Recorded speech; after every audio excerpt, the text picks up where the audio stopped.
Systematic risk versus unsystematic risk, शायद आपने इसके बारे में कभी सुना भी ना हो।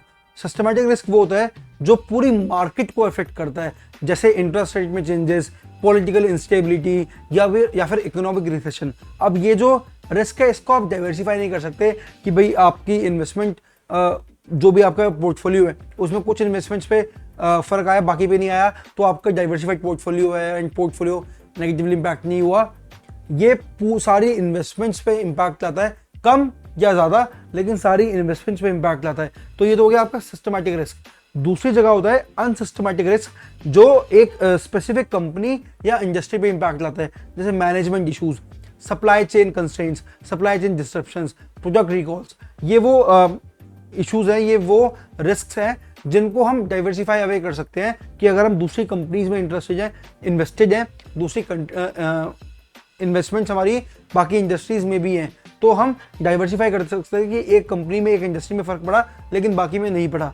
तो आपको एज एन इन्वेस्टर इस चीज़ के बारे में यू शुड बी अवेयर कि सिस्टमैटिक रिस्क है या अनसिस्टमैटिक रिस्क है, जो भी आपका पोर्टफोलियो उसमें किस तरीके से इम्पैक्ट कर सकता है। तो आपको जब भी आप इन्वेस्टमेंट डिसीजन ले रहे हो आपको दोनों रिस्क के बारे में पता होना बहुत ज़रूरी है। एंड जैसे मैंने बताया कि अनसिस्टमैटिक रिस्क को आप डाइवर्सिफिकेशन के थ्रू कम कर सकते हो, आप सिस्टमैटिक रिस्क को नहीं अवॉइड कर सकते। इसीलिए आपको एक वेल डाइवर्सिफाइड पोर्टफोलियो होना बहुत ज़रूरी है, ताकि आप जो मार्केट फ्लक्चुएशंस है उनको विथस्टैंड कर पाओ। क्योंकि जो सिस्टमैटिक रिस्क भी है भले ही वो सबको इफेक्ट करता है, लेकिन किसी को कम करता है, किसी को ज़्यादा करता है, इसीलिए उसमें डाइवर्सिफिकेशन हेल्प करेगी।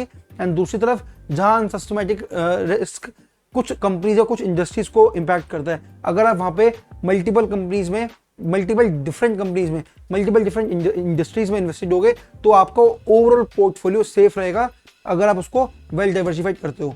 तो by understanding systematic risk and unsystematic risk आप ये फिगर आउट कर सकते हो कि आपको अपना पोर्टफोलियो किस तरीके से डिजाइन करना है, ताकि आपकी ओवरऑल अमाउंट जो है वो बची रहे एंड वो स्टेबल तरीके से ग्रो ही करे। एटलीस्ट अगर हाई ग्रोथ नहीं आ रही तो कम से कम स्टेबल तरीके से ग्रो करे।